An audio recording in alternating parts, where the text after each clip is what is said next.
नमस्कार दोस्तों, स्वागत है आपका आज के मुख्य समाचार में, जिसमें सबसे पहली और बड़ी खबर में आपको बताएंगे कि कृषि मंत्री नरेंद्र तोमर का जबरदस्त विरोध, हाथापाई पर उतारू हुए लोग। दूसरी बड़ी खबर में जिक्र होगा कि अखिलेश यादव का बड़ा बयान, भाजपा के राज में सबसे ज्यादा परेशान है किसान। और इसी के साथ योगी आदित्यनाथ को चेतावनी देकर कहा कि मेरे पिताजी के बारे में अगर कुछ कहा तो आपके पिताजी के बारे में मैं बोलूंगा, और दे दी है चेतावनी। और इसी के साथ संभल कर बोलने की दे दी है चेतावनी। तीसरी बड़ी खबर में जिक्र होगा कि लखनऊ में टिकैत ने भरी हुंकार, कहा जब तक बिल वापस नहीं किसान ना झुकेगा ना हटेगा, बॉर्डर पर डटे रहेंगे।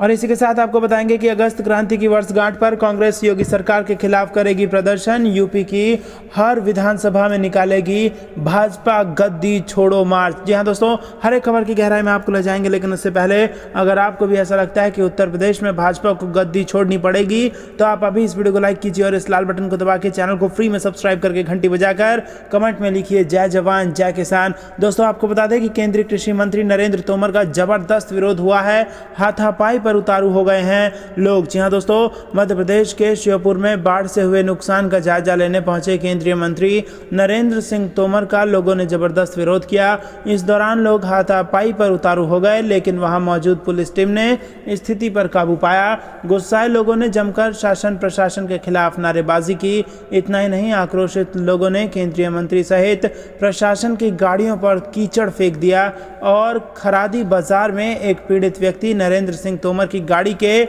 आगे लेट गया, लेकिन पुलिस ने उसे तत्काल खींचकर उठा लिया। तो दोस्तों आपको बता दें, केंद्रीय मंत्री नरेंद्र सिंह तोमर शनिवार को श्योपुर में बाढ़ से हुए नुकसान का जायजा लेने पहुंचे थे, और इस दौरान केंद्रीय मंत्री अतिवृष्टि के कारण हुए नुकसान का जायजा लेने भी शहर के गणेश बाजार में पहुंचे, जहां लोगों में इतना आक्रोश था कि वो केंद्रीय मंत्री के काफिले को देखते ही आक्रोशित हो गए और मंत्री व प्रशासन के खिलाफ नारेबाजी शुरू कर दी। और इतना ही नहीं, आक्रोशित लोगों ने केंद्रीय मंत्री सहित प्रशासन की गाड़ियों पर कीचड़ तक फेंक दिया। खरादी बाजार में एक पीड़ित व्यक्ति नरेंद्र सिंह तोमर की गाड़ी के आगे लेट गया, लेकिन पुलिस ने उसे खींचकर हटा दिया। गणेश मंदिर के पीछे व्यापारियों ने नरेंद्र सिंह तोमर के खिलाफ जमकर मुर्दाबाद के नारे लगाए और हुए प्रदर्शन में अधिकारियों को बाजार में घुसने से मना कर दिया और कलेक्टर समेत सीएमओ को लोगों की हत्या का जिम्मेदार बताते हुए हटाने की मांग कर दी।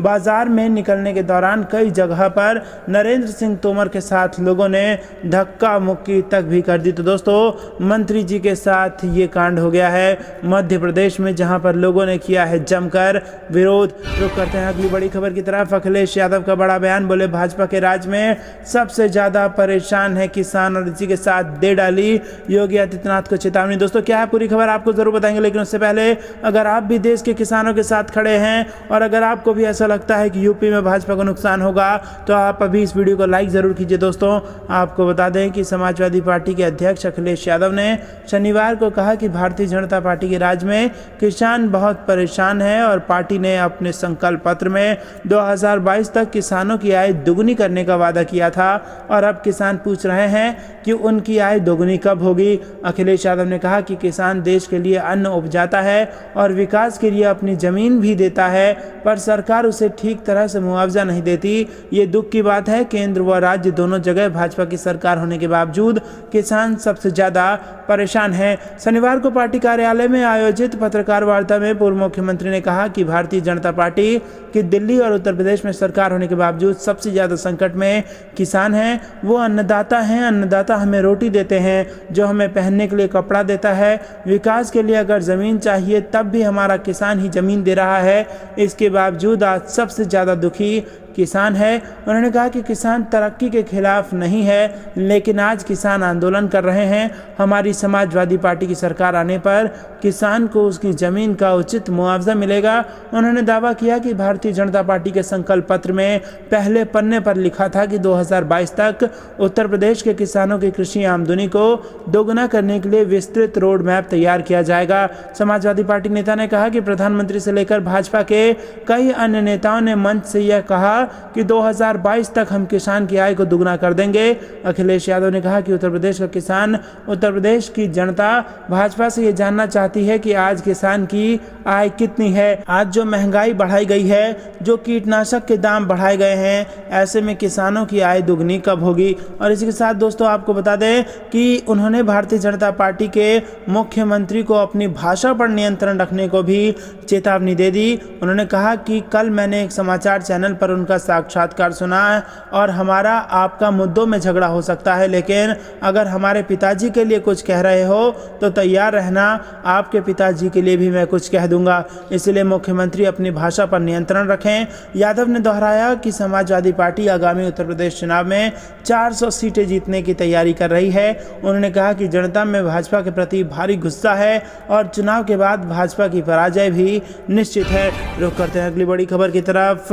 चेतावनी देने के बाद लखनऊ पहुंचे राकेश टिकैत और भरी हुंकार, कहा जब तक बिल वापस नहीं किसान न झुकेगा न हटेगा, बॉर्डर पर डटा रहेगा। जहां दोस्तों भारतीय किसान यूनियन के राष्ट्रीय प्रवक्ता राकेश टिकैत ने शुक्रवार को उत्तर प्रदेश की राजधानी की सरजमी पर कदम रखकर सरकार को खुले तौर पर चेतावनी दे डाली। उन्होंने कहा कि किसान न झुकने वाला है न हटने वाला है। भाजपा सरकार की मंशा पर सवाल उठाते उन्होंने कहा कि जब तक सरकार किसान बिल को उनके पक्ष में नहीं करती, तब तक सभी किसान इसी तरह से विरोध प्रदर्शन करते रहेंगे और बॉर्डर पर डटे रहेंगे। कृषि कानूनों के खिलाफ हो रहे कार्यक्रम में किसानों को समर्थन देने पहुंचे एसपी छात्र सभा, आप छात्र विंग और एनएसयूआई के सैकड़ों कार्यकर्ताओं को पुलिस ने धारा 144 का हवाला देते हुए रोक लिया।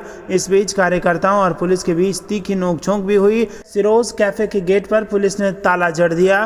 पुलिस के इस रवैये से क्रोधित कार्यकर्ताओं ने इसे तानाशाही रवैया बताते हुए जमकर नारेबाजी की। बता दें कि राकेश टिकैत का लखनऊ के सिरोज कैफे में एक कार्यक्रम आयोजित था। इस कार्यक्रम में समाजवादी पार्टी, कांग्रेस और आम आदमी पार्टी के यूथ विंग के सैकड़ों कार्यकर्ता किसानों को समर्थन देने पहुंचे, लेकिन पुलिस के रवैये के कारण किसी को भी अंदर जाने नहीं दिया गया, जिसकी वजह से आक्रोशित कार्यकर्ताओं और पुलिस के बीच तीखी नोकझोंक हुई। हालांकि गेट में ताला डाल देने की वजह से कार्यकर्ता अंदर नहीं जा सके और उन्हें वहां से ही वापस जाना पड़ गया। रुक करते हैं अगली बड़ी खबर की तरफ। अगस्त क्रांति की वर्षगांठ पर कांग्रेस योगी सरकार के खिलाफ करेगी प्रदर्शन। यूपी की हर विधानसभा में निकालेगी भाजपा गद्दी छोड़ो मार्च। जी हां दोस्तों, कांग्रेस उत्तर प्रदेश में भाजपा को घेरने के लिए अगस्त क्रांति की वर्षगांठ पर सरकार के खिलाफ प्रदर्शन करेगी। 9 मार्च को हो रहे विधानसभा में महंगाई, बेरोजगारी, किसान और कानून व्यवस्था के मुद्दे पर कांग्रेस बीजेपी सरकार के खिलाफ प्रदर्शन करेगी। पार्टी के वरिष्ठ नेताओं के मुताबिक 9 से 10 अगस्त को 2 दिवसीय अभियान के तहत कांग्रेस के नेता और कार्यकर्ता प्रदेश की 403 विधानसभा सीटों में शक्ति प्रदर्शन करेंगे। और उत्तर प्रदेश कांग्रेस के अध्यक्ष अजय कुमार ने कहा कि इस अभियान के दौरान 9 से 10 अगस्त को भाजपा गद्दी छोड़ो के नारे के साथ प्रदेश की सभी 403 विधानसभाओं में कांग्रेस कार्यकर्ता मार्च करेंगे। भाजपा गद्दी छोड़ो मार्च हर विधानसभा के मुख्य बाजार से होते हुए लगभग 5 किलोमीटर चलेगा। रुक करते हैं अगली बड़ी खबर की तरफ। भाजपा अध्यक्ष के यूपी दौरे पर आज भर का तंज, कहा बाढ़ से लोग हैं त्रस्त लेकिन नड्डा मांग रहे हैं वोट। यहाँ दोस्तों सुहेलदेव भारतीय समाज पार्टी के अध्यक्ष ओम प्रकाश राजभर ने एक बार फिर भाजपा पर निशाना साधा है। भाजपा के राष्ट्रीय अध्यक्ष जेपी नड्डा के यूपी दौरे पर उन्होंने कहा कि एक ओर बाढ़ से लोग त्रस्त हैं और दूसरी ओर जगत प्रकाश नड्डा वोट मांगने में लगे हुए हैं। ऐसे नेताओं को जनता नाव में बैठाकर पानी में डुबा देगी। राजभर ने बनारस के सर्किट हाउस में मीडिया से मुखातिब होते हुए बताया कि उनका दरवाजा भाजपा को छोड़कर सभी पार्टियों के लिए खुला हुआ है, जिसमें प्राथमिकता के आधार पर सबसे पहले समाजवादी पार्टी, फिर बसपा और फिर कांग्रेस है। उन्होंने उत्तर प्रदेश के मुख्यमंत्री योगी आदित्यनाथ को भी चुनौती दी कि अगर हिम्मत है तो उनके यहाँ बुलडोजर चलाकर दिखाएं। 2022 के बाद योगी आदित्यनाथ अपना बुलडोजर गोरखपुर लेकर चले जाएंगे। उन्होंने एक बार फिर यूपी प्रदेश अध्यक्ष स्वतंत्र देव सिंह से हुई मुलाकात पर सफाई दी। उन्होंने कहा कि हम जब मंत्री थे तो वो भी मंत्री थे, अक्सर बराबर मिलते रहे थे और उसके बाद वो प्रदेश अध्यक्ष बना दिए गए। ये हमारी और उनकी अध्यक्ष बनने के बाद चौथी मुलाकात है। उसके पीछे कोई पॉलिटिकल बात नहीं है। कभी दिन में तो कभी रात में जाते हैं उनसे मिलने ताकि किसी को पता ना चले, लेकिन बात लीक हो गई। तो दोस्तों आपको बता दें कि सुहेल देव भारतीय समाज पार्टी के अध्यक्ष ने यहाँ पर एक बार फिर भाजपा पर जबरदस्त निशाना साधा है। रुक करते हैं अगली बड़ी खबर की तरफ। जेडीयू अध्यक्ष ललन सिंह का बड़ा बयान, एनडीए ने नहीं दिया साथ तो यूपी मणिपुर में अकेले लड़कर जीतेंगे चुनाव। जी हां दोस्तों, आपको बता दें कि हाल ही में जनता दल यूनाइटेड के राष्ट्रीय अध्यक्ष बनाए गए राजीव रंजन सिंह उर्फ ललन सिंह ने शनिवार को पटना में बड़ा बयान दिया है। पार्टी के प्रदेश कार्यालय में आयोजित मिलन समारोह में ललन सिंह ने कहा कि हमारा लक्ष्य जेडीयू को राष्ट्रीय पार्टी बनाना है। उन्होंने कहा कि मैंने अगले साल होने वाले विधानसभा चुनाव को लेकर मणिपुर और उत्तर प्रदेश में पार्टी नेताओं के साथ चर्चा की है।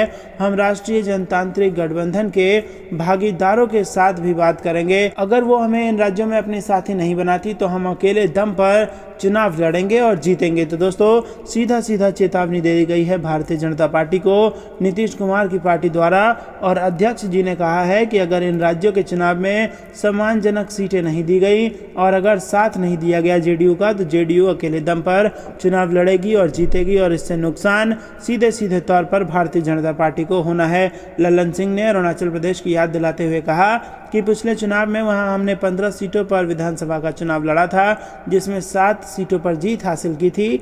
ललन सिंह ने कहा कि अरुणाचल की तरह ही हम दूसरे राज्यों में भी चिन्हित करके अपनी पार्टी के उम्मीदवार खड़ा करेंगे। जेडीयू अध्यक्ष ने कहा कि 15 साल में नीतीश कुमार के किए गए कार्यों की वजह से पार्टी के कार्यकर्ता उत्साहित हैं। उन्होंने कहा कि बिहार के सीएम का संदेश हर घर तक पहुंचाने के साथ जेडीयू को राष्ट्रीय पार्टी बनाना ही अब मेरा लक्ष्य है। तो दोस्तों जेडीयू भारतीय जनता पार्टी को इशारों में बड़ी चेतावनी दे रही है।